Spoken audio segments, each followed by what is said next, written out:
Hi everyone, this is Eagle News. I'm Rose Papa Angeles in Washington.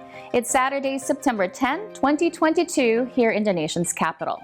The week's recap begins now.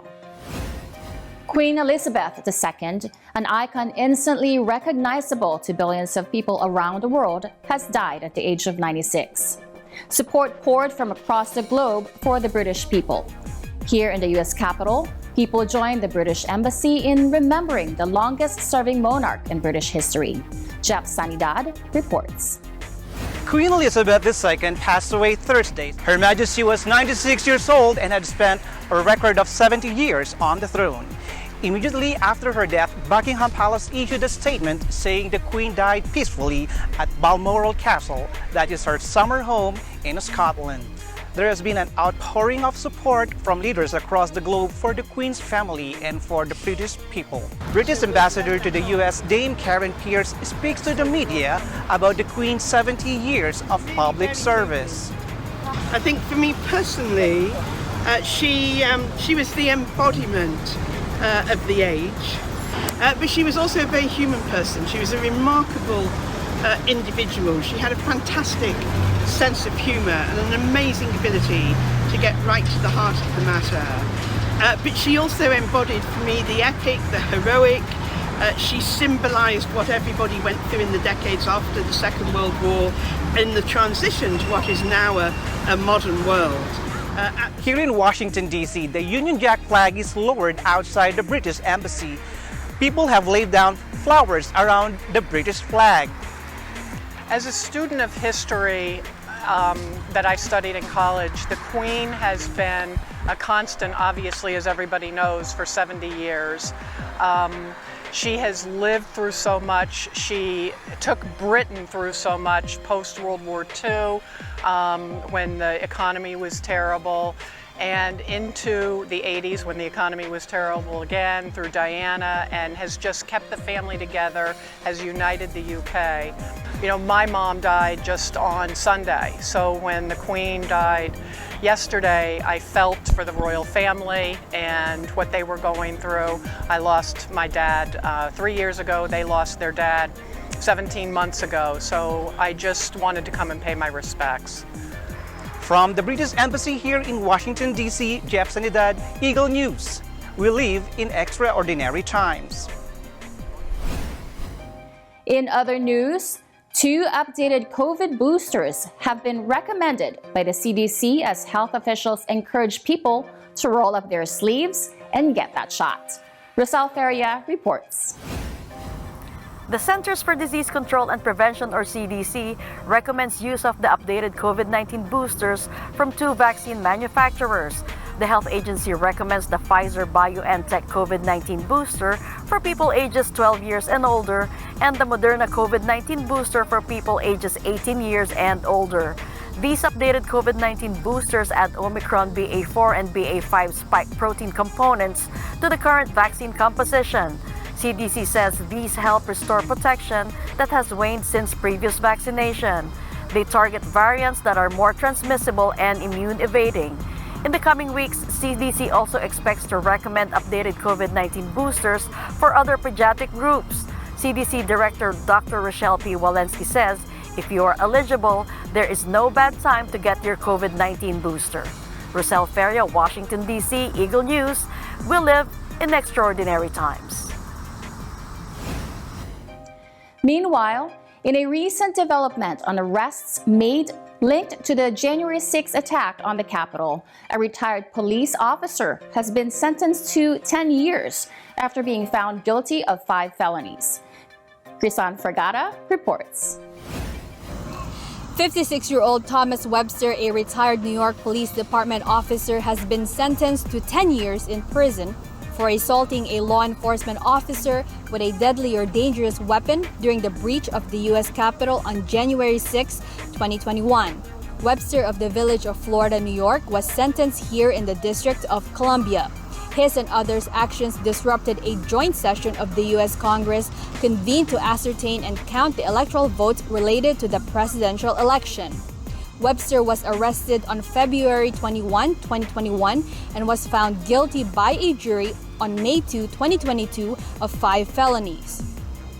assaulting, resisting, or impeding officers with a dangerous weapon, obstructing officers during a civil disorder, entering and remaining in a restricted building or grounds while carrying a dangerous weapon, engaging in disorderly or disruptive conduct in a restricted building or grounds while carrying a dangerous weapon, and engaging in physical violence in a restricted building or grounds while carrying a dangerous weapon. He was also found guilty of one misdemeanor, engaging in an act of physical violence in the Capitol building or grounds. Following his prison term, Webster will be placed on 3 years of supervised release. He must also pay $2,060 in restitution. Since January 6, 2021, more than 860 individuals have been arrested in nearly all 50 states for crimes related to the breach of the U.S. Capitol. This includes over 260 individuals charged with assaulting or impeding law enforcement. Chris Anfragada, Washington, D.C., Eagle News. We live in extraordinary times. Several stories from Thomas Likeness, from the United Nations saying that human development has fallen behind in 9 out of 10 countries, to polio concerns in the U.S., to Cambodian school gardens boosting student attendance. Here's correspondent at large.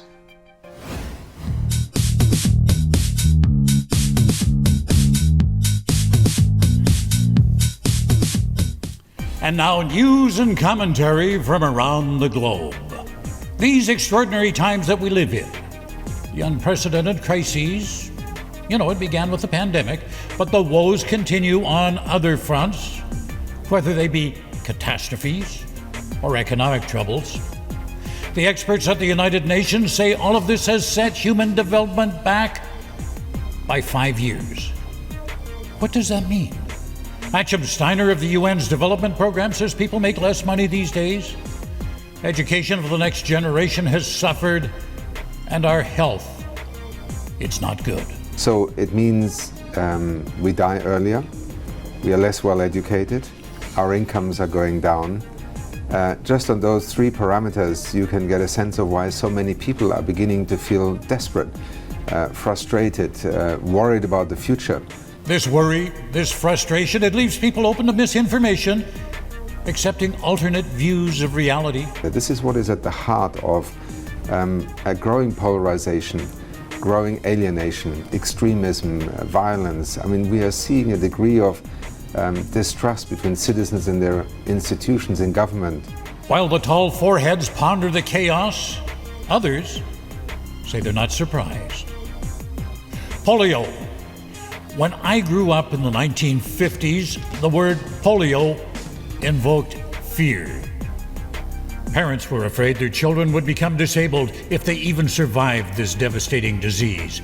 Children were scared too. I remember being terrified at the sight of an iron lung. Just couldn't imagine the thought of being imprisoned in one. Then came the first vaccines. 1955. There was a lineup to get immunized. Just about everyone wanted it.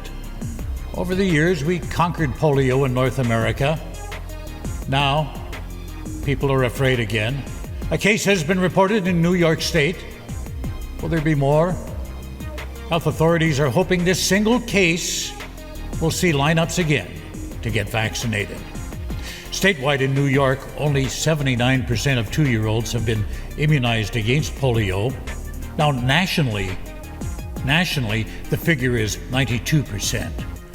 New Yorkers, time to roll up your sleeves and get protected.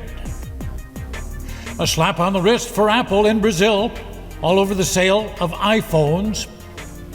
The Brazilian government was not amused that Apple was selling new iPhones without chargers.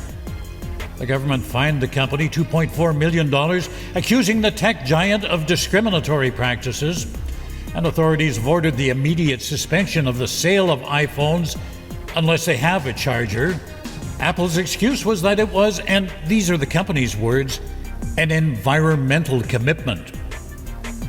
Authorities not buying that. They're saying there was no evidence of environmental protection on Brazilian soil as a consequence. They went on to say there's no justification to market a product whose use depends on buying another product also made by the same company. Now to you and me, $2.4 million is a lot of money, but for a company as rich as Apple, that kind of money will come out of the petty cash drawer. In Cambodia, school gardens proving to be a lifeline for students. As food prices rise, it's getting harder to feed a family. What you see here is a typical scene at the beginning of the school day. Children are given a free breakfast of rice and fish soup with vegetables. The vegetables are harvested fresh from the school garden. Food insecurity has worsened since the Russian invasion of Ukraine, and these gardens provide a safety net for struggling families in Cambodia. As well, children learn the skills of gardening and cooking. And the free food? Well, it's had an impact on enrollment. Fewer students are dropping out. Antique collectors, do you like really old stuff? Now, I'm not talking about a piece of furniture from the 19th century or something like a Ming vase. This antique, which is going on the auction block in Paris, France, predates humanity. This item to be sold at auction is almost 150 million years old. The skeleton of the Zephyr dinosaur dates back to the Jurassic era. It's described as a perfectly preserved specimen, just over 3 meters long. It's expected to go for between $400,000 and $500,000. Kind of an interesting conversation piece to have in your home. Back in 7 days. In the meantime, I wish you all peace, joy, and happiness in the ensuing week. Thomas I. Likeness, Correspondent at Large, Eagle News. We live in extraordinary times. The capital city of Papua New Guinea has once again elected its governor. Governor Parkop is now serving his 4th term. Eko Hortaleza Quinola on Oceania at a Glance.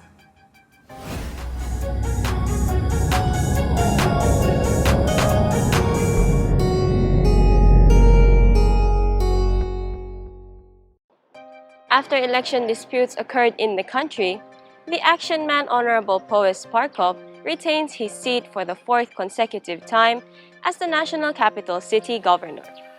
Parkop has been declared winner with his close to 80,000 votes over his opponent Andy Bawa. Parkop has taken his oath of office before National Parliament Speaker Honorable Job Pomat at the National Parliament House.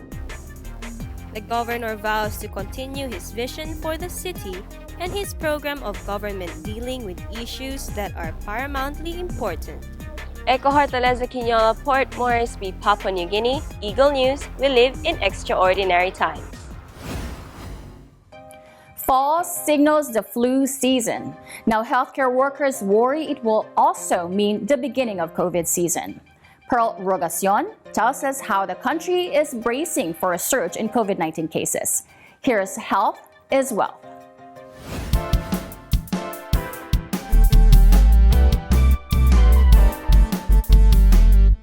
A couple of things will contribute to this increase this fall. Immunity from vaccinations earlier this year is wearing off. And as people spend more time indoors because it is cooler, the environment is ideal for spreading airborne viruses. Health officials are urging people to keep their shots up to date. Immunity from the original shots wears off quickly and is only 19% effective after 5 months.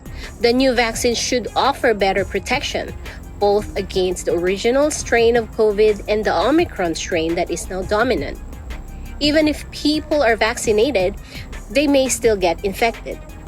But health authorities say the symptoms will be milder and hospitalization will be unlikely. They say the most vulnerable people with compromised immunity and the elderly should make immunization a priority. Dr. Anthony Fauci, chief medical advisor to U.S. President Joe Biden, says, like the flu shot, it's likely COVID boosters will be an annual thing. Just how big the surge will be is anyone's guess. It will depend on how many people keep their shots up to date and whether new, more virulent forms of virus evolve. Pearl Rogacion, Los Angeles, California, Eagle News. We live in extraordinary times.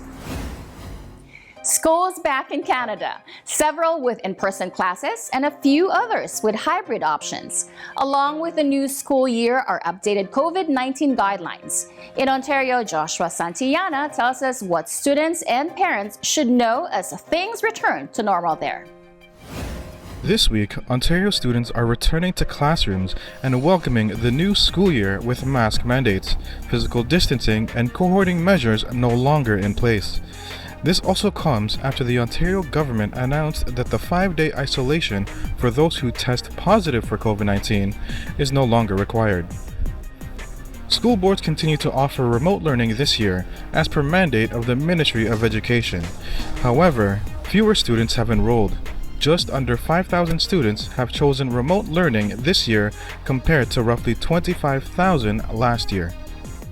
Though the Ontario government also no longer requires schools and school boards to publicly report absentee rates, the Toronto District School Board and other school boards will keep doing so. The TDSB will encourage students and staff to do the revised daily self-assessment screening and will continue to provide medical masks to students who want to wear one. Rapid antigen test kits will continue to be available upon request. Returning to face-to-face learning and extracurricular activities may be a welcome normalcy to students and parents, especially after 2 years of unpredictable disruptions and school closures. But most experts agree that lifting some of the health measures will lead to more viral activity and spread within schools. Joshua Santillana, Eagle News, Toronto, Ontario. Good for the body and mind, the traditional Korean martial art of Taekwondo is known for its power and discipline. At the recent Chosun University President Taekwondo Championships in Los Angeles, California, our team explores how power-packed kicks bring spectators to their feet. Here's Alan and Eva Basayahe on this week's EBC Sports International.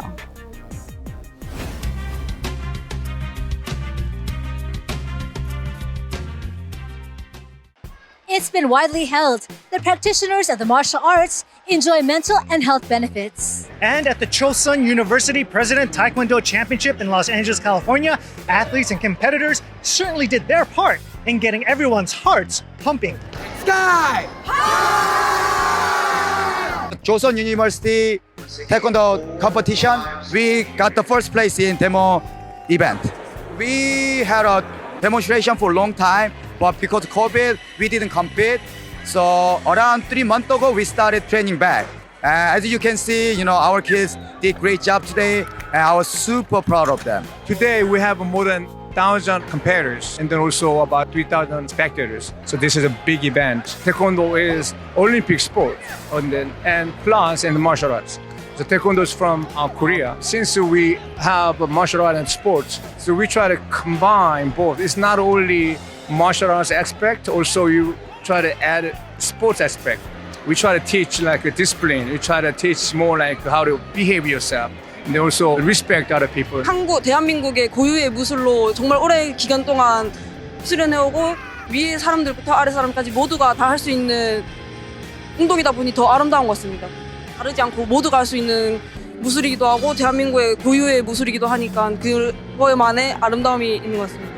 She said that the Taekwondo is one of the traditional martial arts, Korean martial arts, and she thinks that the Taekwondo is like everybody can participate and everybody can practice regardless of gender and then age, the races. Anyway, so that gives the beauty of the martial arts. 저는 8살 때부터 태권도를 해서 태권도가 없는 제 인생을 생각을 해본 적이 없었습니다. 그냥 계속 태권도를 제 인생은 태권도다 이렇게 연관돼서 제 인생은 태권도입니다. She never thought of her life without Taekwondo as she studied the Taekwondo at the age of the 8 and the Taekwondo is just her life. Some advice for those thinking about going to a Taekwondo event. Watch out for lightning fast practice kicks. And occasional flying pieces of wooden tiles that have been kicked to smithereens. Evan Allen, Los Angeles, California, Eagle News. We live in extraordinary times. Today on Color My World, we explore an art exhibit held at the Dallas College campus, displaying works created not by the students, but their teachers. Susan Hask takes us on a tour of the Tempus Fidget Faculty and Staff Art Show.